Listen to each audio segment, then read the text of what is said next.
Baiklah, Assalamualaikum warahmatullahi wabarakatuh. Kenalkan, nama saya Muhammad Fajar Ramadan.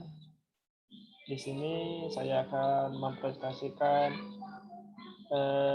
proposal saya dengan tujuan untuk memenuhi tugas akhir kuliah saya dengan dosen pengampu Bapak Afandi MPD. Di sini judul proposal saya yaitu pengaruh penerapan media asli pada mata pembelajaran matematika terhadap hasil belajar siswa kelas 3 di sekolah dasar negeri 10 Panengin Muara. Di sini dalam proposal saya terdapat latar belakang yang dimana latar belakangnya itu saya mengambil dari masalah pembelajaran yaitu pendidikan matematika sekarang ini itu menurun karena kurang minatnya siswa akan pembelajaran matematika yang bersifat abstrak. Nah, dengan itu saya menggunakan media asli untuk meningkatkan minat belajar siswa-siswa tersebut. Nah, di sini penelitian di Sekolah Dasar Negeri 10 Panengin Muara latar belakangi oleh pembelajaran matematika merupakan pelajaran pokok yang dianggap sulit sehingga diperlukan pemahaman yang cukup untuk melakukan pembelajaran yang telah dilakukan yang telah diberikan, apalagi untuk anak kelas 3. Jadi untuk mengaktifkan siswa-siswi dalam proses pembelajaran matematika dibutuhkan alat bantu atau media yang berfungsi untuk mengaktifkan dan membuat siswa menjadi lebih paham atas materi yang diberikan oleh gurunya. Hal ini yang melatar belakangi penelitian di sekolah di 10 Panengin ini adalah rendahnya hasil belajar siswa terhadap mata pelajaran matematika. Jadi di sini saya tertarik untuk menuliskan proposal itu. Nah, di sini di rumah masalah saya memiliki 3 komponen, yaitu yang pertama bagaimana penerapan media asli pada pembelajaran matematika.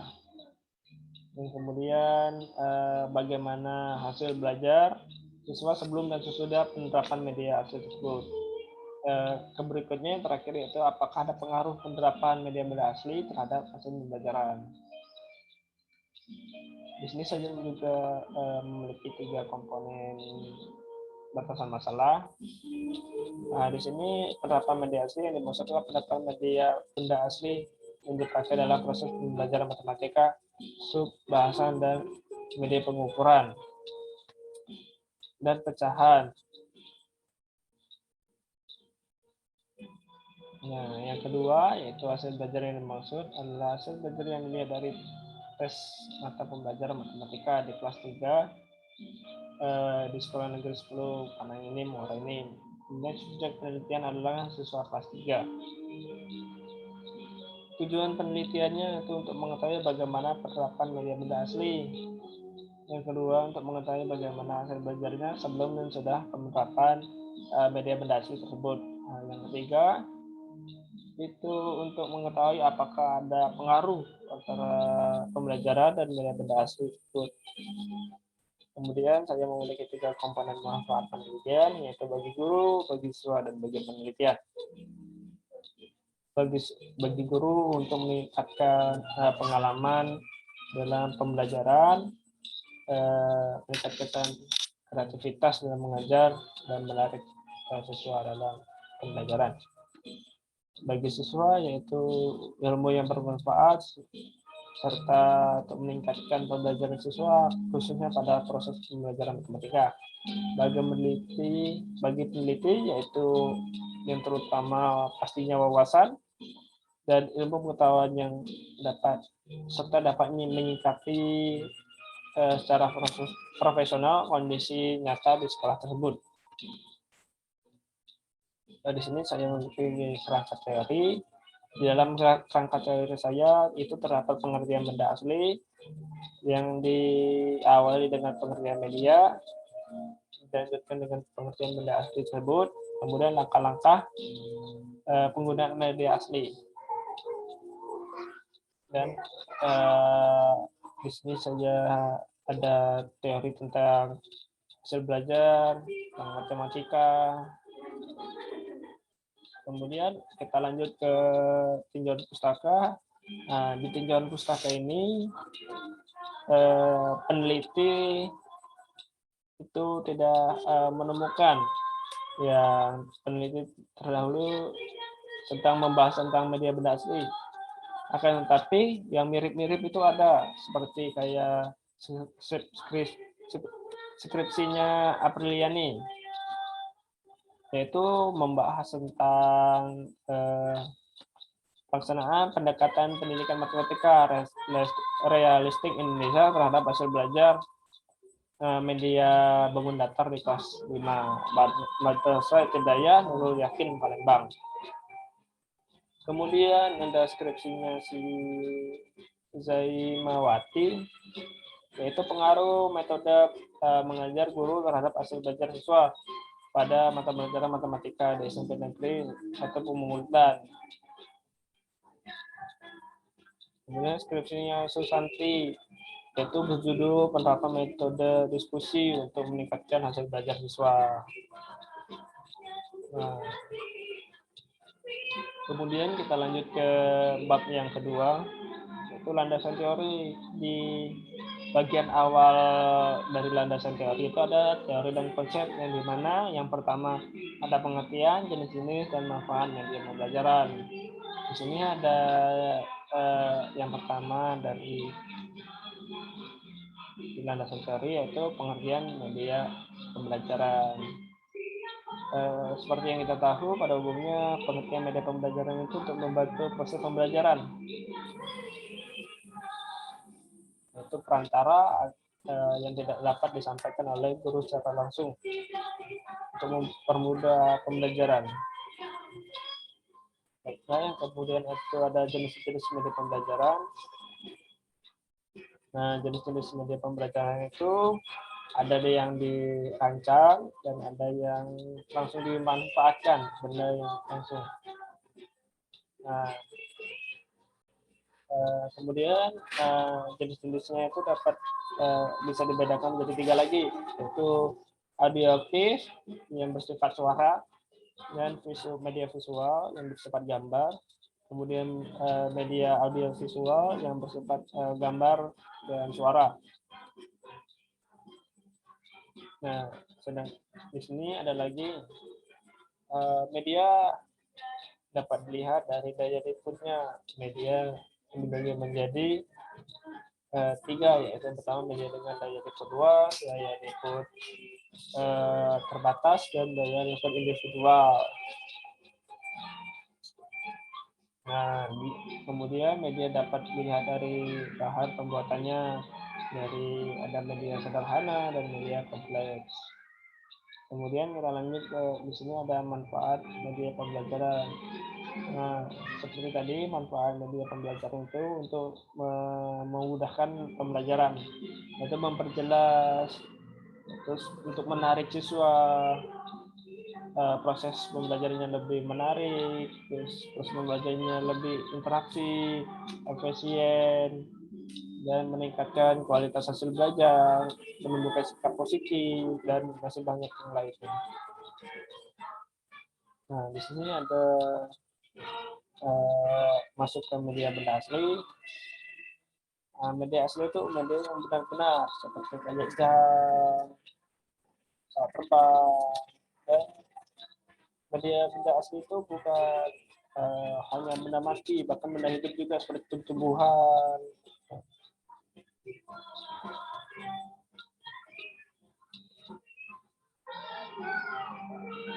Nah, benda itu meliputi makhluk hidup. Nah, yaitu hewan-hewan, tumbuh-tumbuhan, manusia. Kemudian di sini masuk ada langkah-langkah penggunaan media asli. Jadi kan guru menyampaikan tujuan pembelajaran, guru menginstruksikan apa yang ingin dikerjakan, guru memperlihatkan benda asli, guru memberikan kesempatan pada siswa untuk memegang bendanya tersebut. Guru melakukan kegiatan lanjut, guru yang terakhir melakukan evaluasi. Nah, di media benda asli ini terdapat kelebihan dan kekurangan, yaitu dapat membantu guru dalam proses belajar mengajar, kemudian dapat memberikan kesempatan kepada siswa untuk mempelajari situasi yang nyata, itu dapat melatih keterampilan siswa, meningkatkan daya tarik siswa, dapat membangkitkan keinginan dan minat baru terhadap siswa. Nah, di sini juga memiliki kelemahan, yaitu tidak selalu memberikan gambaran objek yang seharusnya. Dan biaya yang diperlukan untuk membangun media benda asli ini banyak atau tinggi, jadi kadang memiliki resiko. Nah, di sini masuk ke pengertian belajar dan hasil belajar. Belajar adalah kegiatan yang berproses dan merupakan unsur yang sangat fundamental dalam penyelenggaraan setiap jenis dan jenjang pendidikan. Ini berarti bahwa belajar berhasil atau gagalnya pencapaian tujuan pendidikan itu amat tergantung pada proses pembelajarannya yang dialami oleh siswa, baik ketika ia berada di sekolah maupun di lingkungan luar sekolah, rumah maupun keluarga sendiri. Belajar adalah suatu proses, suatu kegiatan dan bukan suatu hasil atau tujuan. Dan belajar bukan hanya mengingat, akan tetapi lebih luas daripada itu, yaitu mengalami hasil belajar bukan suatu penguasaan atau hasil latihan, melainkan perubahan kelakuan. Dapat disimpulkan, belajar adalah suatu proses atau suatu kegiatan dalam perubahan tingkah laku, baik yang menyangkut pengetahuan, keterampilan maupun sikap dalam setiap jenis atau jenjang pendidikan. Yaitu hasil belajar. Hasil belajar adalah suatu yang dicapai oleh siswa selama mengikuti proses pembelajaran tersebut, yang menimbulkan perubahan kemampuan siswa baik kognitif, afektif maupun psikomotorik setelah mengikuti proses belajar mengajar. Dan di sini ada faktor-faktor mempengaruhi hasil belajar. Faktor-faktornya adalah faktor internal, faktor eksternal, dan faktor pendekatan pembelajaran. Dan di sini ada hubungan media pembelajaran dengan media asli. Di sini menurut Levitt and Lesch, media pembelajaran yang tepat dapat membawa keberhasilan belajar dan mengajar di kelas, yaitu fungsi penggunaan media. Ada fungsi aktifnya, jadi siswa itu bersifat aktif baik ke emosi maupun sikapnya. Kemudian sifat fungsi kognitif yaitu memperlancar tujuan. Kemudian ada fungsi compensation yaitu dapat mengakomodasi siswa-siswa yang lambat untuk menerima informasi.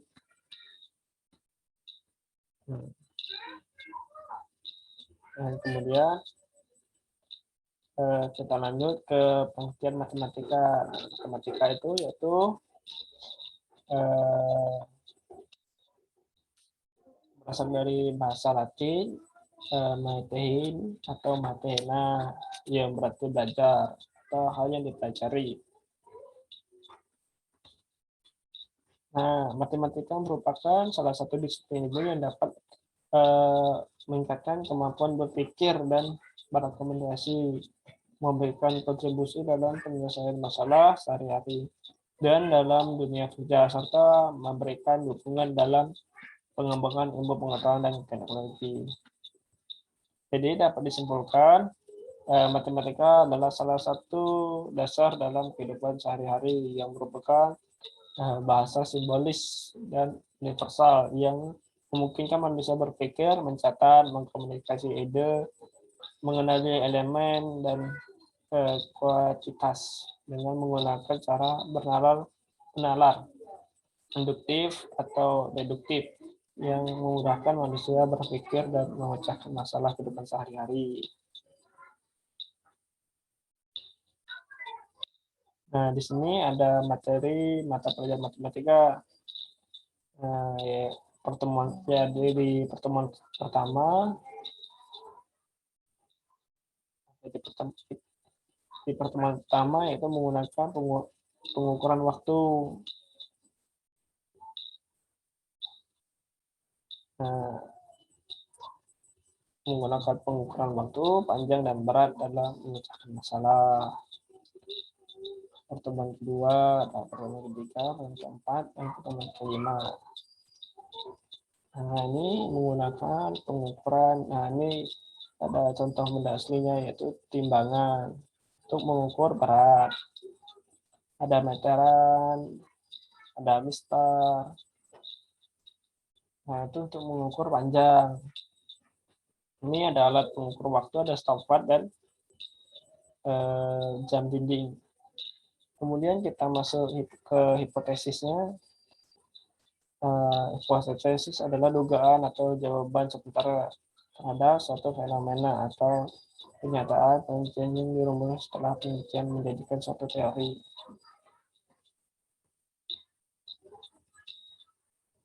Nah, di sini ada hipotesisnya itu HA dan HO. Yaitu yang di HA itu terdapat pengaruh signifikan antara penerapan media asli pada mata pembelajaran matematika. Yang HO-nya tidak terdapat pengaruh yang signifikan antara penerapan media asli dan mata pelajaran matematika. Kemudian kita lanjut ke bab yang ketiga, yaitu metodologi penelitian. Terdapat tempat dan waktu. Nah, di sini tempatnya yaitu yang pastinya di sekolah Negeri 10 Parangnim Warni. Dan waktu penelitiannya yaitu selama 1 bulan. Nah, jenis dan desain penelitian. Nah, di sini penelitian digunakan alat PT adalah jenis penelitian eksperimen. Penelitian eksperimen adalah metode yang dapat menguji secara benar hipotesis yang menyangkut hubungan sebab akibat. Nah, penelitian ini adalah penelitian pre-eksperimental design. Dikatakan desain karena desain ini belum merupakan sungguh-sungguh karena masih terdapat variabel luar yang ikut berpengaruh terhadap terbentuknya variabel dependen. Nah, kita lanjut ke C, definisi operasional variabel. Nah, satu variabel peneliti. Nah, di sini kita di variabel itu memiliki dua, yaitu variabel X dan Y. Yang variabel X yaitu penerapan media asli, yang Y-nya hasil belajar. Di sini ada definisi operasional. Yang A itu variabel pengaruh dalam penelitian, ini adalah penerapan media benda asli. Merupakan benda yang sebenarnya membantu pengalaman nyata peserta didik dalam menarik minat serta belajar siswa. Kemudian variabel B pengaruh adalah hasil belajar, yaitu penguasaan materi pembelajaran, pemahaman atau keterampilan yang dikembangkan melalui mata pelajaran. Nah, di sini ada masuk ke D, yaitu population sample. Di sini saya mengambil 27 siswa di kelas 3B, yaitu 15 laki-laki dan 12 perempuan. Nah, ini ada prosedur penelitian. Nah, di sini saya ada jenis data. Nah, penelitian menggunakan dua jenis data, yaitu data kualitatif dan kuantitatif dan kualitatif. Nah, sumber data. Nah, di sini saya mendapatkan data di sekolah 10 Panang ini pada siswa kelas 3B. Nah, di sini ada teknik pengumpulan data. Saya menggunakan metode observasi, metode dokumentasi, metode tes, yaitu saya menggunakan pre-test dan post-test. Nah, di sini saya ada teknik analisis data. Di sini analisis pada penelitian menggunakan rumus statistik T untuk dapat sampel kecil. Sedangkan kedua sampel kecil itu satu sama lain mempunyai perkalian atau hubungan dengan rumus yang digunakan, yaitu 50. Nah, yang pertama kemudian mencari D, kemudian menjumlahkan D, berikutnya mencari mean dan definisi menggunakan rumus MD mean of definiteness, kemudian mengkuadratkan D, mencari definisi standar, kemudian mencari definisi error dari mean, mencari T dengan rumus T sama dengan MD per SE MD, terus memberikan hipotesis terhadap TO, kemudian yang terakhir menarik kesimpulan. Nah, mungkin itu saja yang dapat saya sampaikan. Lebih dan kurangnya saya mohon maaf. Allah saya mohon ampun. Saya akhiri. Wassalamualaikum warahmatullahi wabarakatuh.